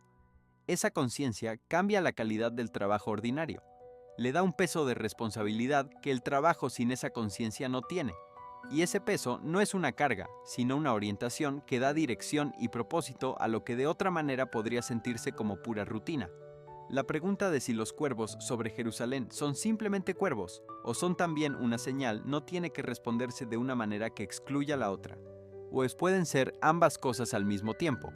La tradición bíblica no hace la separación entre lo natural y lo sobrenatural de la misma manera que hace el pensamiento moderno. Para la tradición bíblica, la naturaleza es el campo donde Dios actúa y a través del cual se comunica. Las plagas de Egipto eran fenómenos naturales, pero eran también la acción de Dios a través de esos fenómenos naturales. La tormenta del libro de Job era meteorología, pero era también la manera en que Dios respondía al clamor de Job desde el remolino. El libro de los Salmos describe el trueno y el relámpago como la voz de Dios sobre las aguas, no como metáfora decorativa, sino como descripción de la realidad de la presencia divina en lo que la naturaleza produce. El leer la tormenta sobre Jerusalén solo como meteorología no es más completo que leerla solo como señal profética. La comprensión completa incluye ambas dimensiones. El pensamiento moderno occidental ha heredado una separación entre lo natural y lo sobrenatural que las tradiciones bíblicas no reconocen de la misma manera. Para esas tradiciones, la naturaleza no es un sistema cerrado que opera independientemente de ninguna voluntad que lo trascienda. Es la creación de un Dios que sigue activo en ella.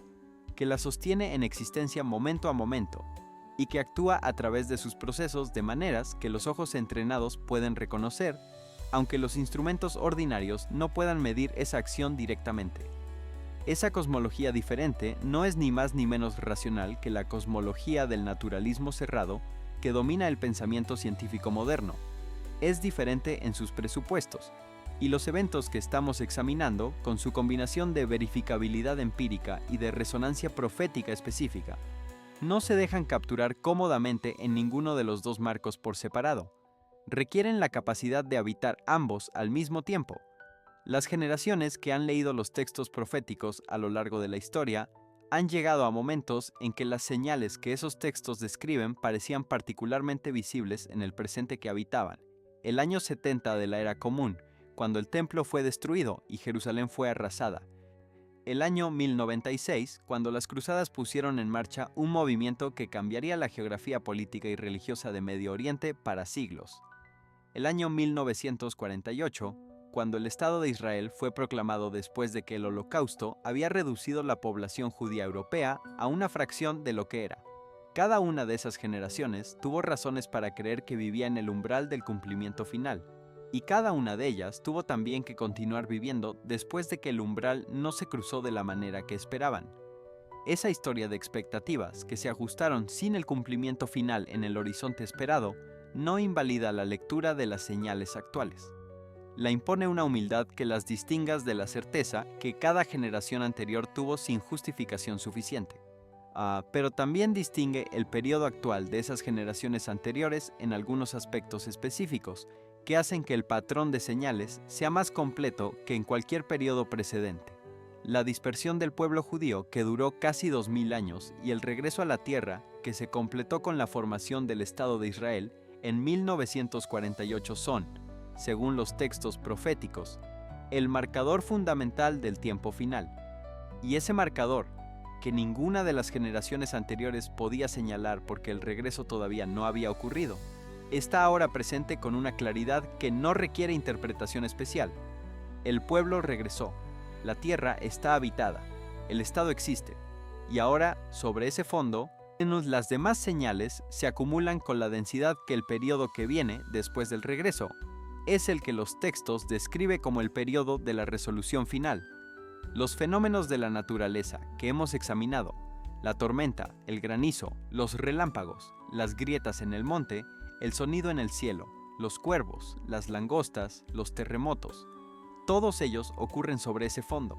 No son señales que preceden al regreso del pueblo, son señales que ocurren después de ese regreso, en el periodo que los textos señalan como el de la confrontación final y de la resolución definitiva. Ese ordenamiento cronológico, ese lugar específico en la secuencia profética que los eventos actuales ocupan, es lo que da a la acumulación de señales del periodo actual una calidad distinta a las acumulaciones de señales de los periodos anteriores.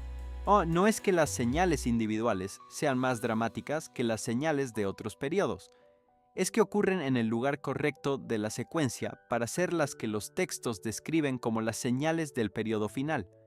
La profecía del regreso del pueblo a su tierra, que los textos de Ezequiel, Jeremías, Isaías, Amós y Zacarías describen con variaciones pero con una consistencia notable en sus elementos básicos, se distingue de la mayoría de las profecías por su escala histórica.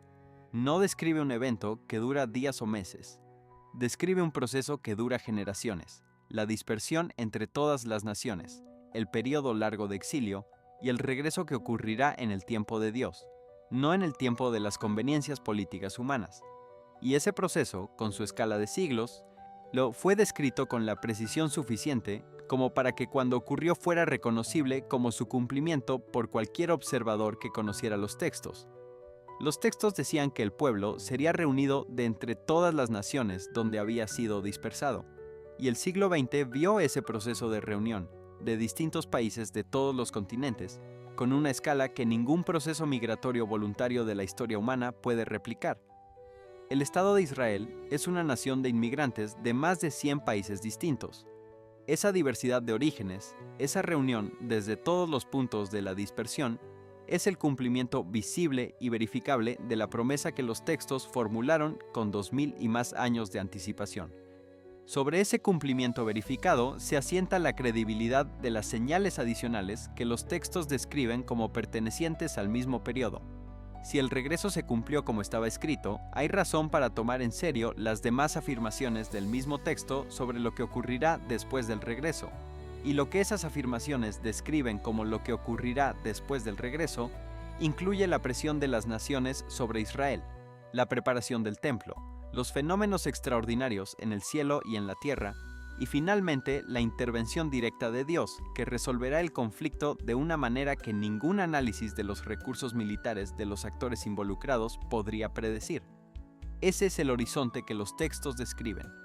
Y ese horizonte, leído a la luz del cumplimiento verificado de las promesas anteriores, te merece una seriedad que el pensamiento que se limita al análisis de los factores visibles no puede darle. El cielo sobre Jerusalén ha visto pasar muchas cosas en sus miles de años de historia documentada. Ha visto el humo de los sacrificios subir desde el templo de Salomón. Ha visto las llamas que consumieron ese templo cuando los babilonios lo quemaron. Ha visto el cielo de la noche en que Jesús fue llevado por las calles de la ciudad bajo guardia. Ha visto la columna de humo que se elevó sobre el templo destruido por los romanos en el año 70. Ha visto los estándares de los cruzados y los estandartes de los otomanos y las banderas de todos los imperios que han reclamado la ciudad a lo largo de los siglos. Y ahora ve los misiles y las estelas de humo de los sistemas de intercepción, no las nubes de tormenta que llegan más rápido de lo que el pronóstico podría anticipar, los relámpagos que parten los árboles en el barranco del Cedrón. Ese cielo ha visto los capítulos anteriores de la historia que los textos proféticos narran. Y si los textos son fieles en lo que describen sobre el futuro, como lo han sido en lo que describieron sobre el pasado, ese cielo verá también el capítulo final que los textos anticipan, el capítulo de la venida del Hijo del Hombre sobre las nubes del cielo, con poder y gran gloria. El capítulo del fin de la historia tal como la conocemos y el comienzo de la nueva creación, que los textos describen como el horizonte final de todo lo que ha ocurrido antes. Ese es el horizonte que las señales de Jerusalén señalan. Ese es el horizonte que justifica la atención que merecen. Y ese es el horizonte que transforma la manera en que se habita el presente, que convierte cada día ordinario en parte de la historia más grande que ha existido, que da a cada decisión y a cada relación el peso que merecen en el contexto del periodo más significativo de la historia humana. Vivir con ese horizonte no es una carga. Es la orientación más clara que ningún ser humano puede tener sobre el significado de su existencia en el tiempo que le ha tocado habitar. La manera en que los textos proféticos distribuyen el peso de la responsabilidad entre las naciones y los individuos es uno de los aspectos más profundos de su teología. No solo las naciones como colectivos son evaluadas por su relación con Israel y con el plan de Dios que Israel encarna. Los individuos también. La pregunta que los textos finales de la tradición bíblica formulan no es solo ¿qué hicieron las naciones? Es también ¿qué hiciste tú? ¿Estabas listo? ¿Tenías aceite en la lámpara? ¿Reconociste las señales cuando se produjeron? ¿Respondiste al llamado que esas señales formulaban? Esas preguntas son personales e intransferibles. No pueden responderse por nadie ni en nombre de nadie. Son la conversación entre cada persona individual y la realidad más profunda de su propia existencia. El llamado al arrepentimiento que subyace a todas las señales que hemos examinado no es el llamado que algunos sectores del pensamiento religioso han deformado hasta convertirlo en un instrumento de manipulación a través del miedo. Es el llamado que describe el proceso más liberador que un ser humano puede experimentar, el proceso de ver la propia vida con claridad, reconocer lo que está desalineado con los valores y las prioridades más profundas y comenzar a moverse en la dirección de lo que se reconoce como verdadero y bueno. Ese proceso no tiene nada de humillante para quien lo experimenta desde la libertad interior, en lugar de desde la coerción exterior. Tiene la cualidad del alivio de quien finalmente puede dejar de cargar lo que no era suyo para cargar, la cualidad de la orientación que reemplaza a la confusión, la cualidad de la claridad que reemplaza a la oscuridad de quien no sabe hacia dónde está caminando. La acumulación de señales que hemos examinado en este recorrido por los eventos de Jerusalén y del mundo en el periodo actual no está diseñada para producir terror. Está diseñada para producir reconocimiento, el reconocimiento de que la historia tiene una dirección, El reconocimiento de que esa dirección fue descrita con anticipación en textos que la humanidad ha preservado durante milenios. El reconocimiento de que los eventos del presente corresponden a esa descripción con una especificidad que supera la coincidencia aleatoria. Y el reconocimiento de que ese patrón tiene implicaciones para la manera en que se habita el presente, para las prioridades que se establecen, para el tipo de vida que se decide vivir a la luz de lo que se ha reconocido.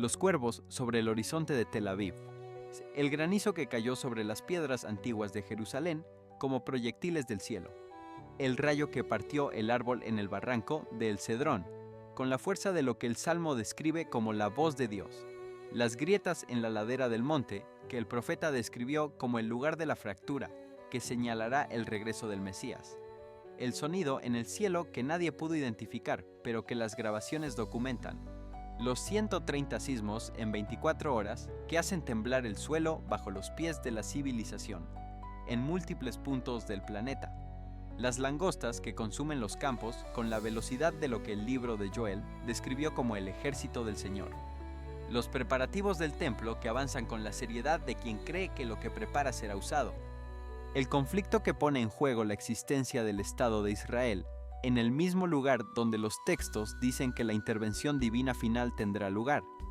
Cada uno de esos elementos es una letra del alfabeto con el que la historia está escribiendo el capítulo que los textos proféticos describieron con anticipación, y la lectura completa de esas letras juntas es la lectura de un mensaje que ninguna de sus partes individuales podría comunicar por sí sola. La persona que llega al final de este recorrido con sus ojos más abiertos que cuando comenzó, con preguntas que no tenía al principio y que ahora no puede ignorar, con una sensación de urgencia que no existía antes y que ahora presiona desde adentro hacia algún tipo de respuesta, esa persona está respondiendo exactamente a lo que las señales están produciendo en quien las observa con honestidad. Esas preguntas no tienen respuestas prefabricadas que puedan entregarse como paquete. Tienen las respuestas que cada persona construye en la intimidad de su propia reflexión honesta, en el diálogo con los textos que ofrecen el marco más completo disponible para comprender lo que está ocurriendo, en la apertura a lo que ese marco sugiere sobre la orientación de la propia vida. Los eventos de Jerusalén son eventos de todos. Son el termómetro de la temperatura de la historia sagrada que el planeta lleva en su interior desde el principio. Son la señal más visible de que la narrativa que comenzó en el Jardín del Edén y que ha atravesado todos los capítulos de la historia humana está llegando a su resolución. Y vivir en el tiempo de esa resolución, con la conciencia de lo que está ocurriendo y la disposición de responder a lo que las señales piden, es el privilegio más extraordinario que ninguna generación anterior a la nuestra ha tenido disponible con la claridad y la especificidad que este momento ofrece. Las señales están allí, han estado llegando, siguen llegando. El patrón que forman es reconocible para quien lo busca con la seriedad que merece. El llamado que ese patrón dirige es claro, urgente y completamente personal. Y la respuesta que cada persona da a ese llamado en la profundidad de su propia conciencia es, en última instancia, la respuesta más importante de su vida. No porque ninguna autoridad externa lo declare, sino porque la naturaleza de lo que las señales apuntan hace que sea así de manera inescapable. El tiempo presente es el tiempo de la respuesta, y ese tiempo, con toda su urgencia y con toda su gracia, está disponible ahora. La historia de la relación entre Dios e Israel, que los textos bíblicos narran, no es la historia de una relación sin tensión, es precisamente la historia de una relación con tensión, con rupturas, con consecuencias de esas rupturas y con la persistencia de un amor que no se rinde frente a la infidelidad del pueblo amado. El profeta Oseas usa la imagen del matrimonio para describir esa relación. Un marido que sigue amando a una esposa que lo ha abandonado, que la busca, que le propone renovar la relación, que le promete que el futuro será mejor que lo que el pasado ha conocido. Esa imagen no idealiza la ruptura, la describe con toda la amargura que tiene, pero también describe la determinación de quien ama de no dejar que la ruptura sea la última palabra. Y en el periodo actual, cuando Israel está bajo la presión existencial de sus enemigos, y al mismo tiempo avanzando hacia los preparativos del templo, que los textos proféticos señalan como parte de la fase final de la historia, esa tensión entre la presión y la preparación tiene la calidad de la noche que precede al amanecer. El libro del profeta Amós contiene una de las afirmaciones más directas de toda la tradición profética sobre la permanencia del pueblo de Israel en su tierra. No volverán a ser arrancados de su tierra que yo les di, dice el Señor tu Dios. Esa afirmación, formulada en el contexto de la promesa del regreso, que el mismo Amós describe en los versículos anteriores, no es una garantía de comodidad ni de ausencia de conflicto, es una garantía de permanencia. Y esa garantía, leída en el contexto del periodo actual donde los misiles amenazan pero el Estado sigue en pie, donde los enemigos declaran su objetivo de destrucción pero no lo alcanzan, tiene la calidad del cumplimiento verificable en tiempo real. El pueblo está en su tierra, y según el texto de Amós, allí permanecerá. La solidez de esa promesa es el fundamento sobre el que reposa la expectativa profética sobre los demás eventos del periodo final. Si el pueblo regresará y permanecerá, si la tierra de Israel será habitada por el pueblo de Israel, entonces los demás eventos que los textos describen como parte del mismo periodo ocurrirán sobre ese fondo de presencia permanente del pueblo en su tierra. La confrontación de las naciones contra Israel que Zacarías describe, la intervención divina que frustrará esa confrontación, el establecimiento del reino que vendrá después. Todos esos eventos tienen como condición previa la presencia del pueblo en la tierra, y esa condición previa se ha cumplido en el siglo XX de una manera que los 2000 años anteriores de dispersión no permiten atribuir a ninguna estrategia política humana. El número de sismólogos que no tienen ningún marco de referencia profético y que sin embargo están señalando la región de Jerusalén como un área de potencial actividad sísmica significativa en el futuro, es indicativo de que la correspondencia entre la profecía y la realidad geológica no requiere de la fe para ser observada. La ciencia observa lo que hay en el suelo bajo el monte de los olivos. La profecía describió lo que sucedería en ese suelo, y la correspondencia entre lo que la ciencia observa y lo que la profecía describió está disponible para cualquier observador honesto que esté dispuesto a poner las dos fuentes de información en el mismo campo de visión. Lo mismo ocurre con el tema del retorno del pueblo judío a su tierra. El sionismo político del siglo XIX y el establecimiento del Estado de Israel en el siglo XX son hechos históricos verificables que los libros de historia documentan con independencia de cualquier consideración religiosa. Y los textos del Antiguo Testamento que describen ese retorno fueron escritos con siglos o milenios de anticipación a que ocurriera. Poner esos dos hechos en el mismo campo de visión y preguntar qué significa su correspondencia es una pregunta que la honestidad intelectual no puede eludir indefinidamente. Los animales que el libro de Levítico clasifica como impuros no son solo prescripciones dietéticas, son también un vocabulario simbólico que los profetas utilizan para comunicar mensajes sobre el estado de la relación entre el pueblo y Dios, sobre las consecuencias de ciertos tipos de alejamiento, sobre la presencia de lo que contamina en lo que debería ser sagrado. Los cuervos sobre Jerusalén activan ese vocabulario en quien lo conoce, no porque los cuervos sean agentes conscientes de ningún mensaje, sino porque la naturaleza, dentro del marco de comprensión de la tradición bíblica, es el campo a través del cual Dios puede comunicar a quienes tienen oídos para escuchar, y la aparición masiva de estas aves específicas sobre esta ciudad específica en este momento específico de la historia es el tipo de dato que ese marco de comprensión no puede ignorar. El proceso de escribir este recorrido a través de los eventos de Jerusalén y del mundo es en sí mismo parte del fenómeno que describe. La circulación de información sobre estos eventos, la posibilidad de comparar lo que está ocurriendo con lo que los textos proféticos describieron, la capacidad de compartir ese análisis con personas de todos los continentes que están observando los mismos eventos desde sus propias ubicaciones. Todo eso es posible gracias a las tecnologías de comunicación que el mundo moderno ha desarrollado en las últimas décadas. Y la aceleración en la difusión de la tradición bíblica que esas tecnologías han producido es también parte del patrón profético. El Evangelio predicado a todas las naciones como condición para la llegada del fin que el texto de Mateo menciona.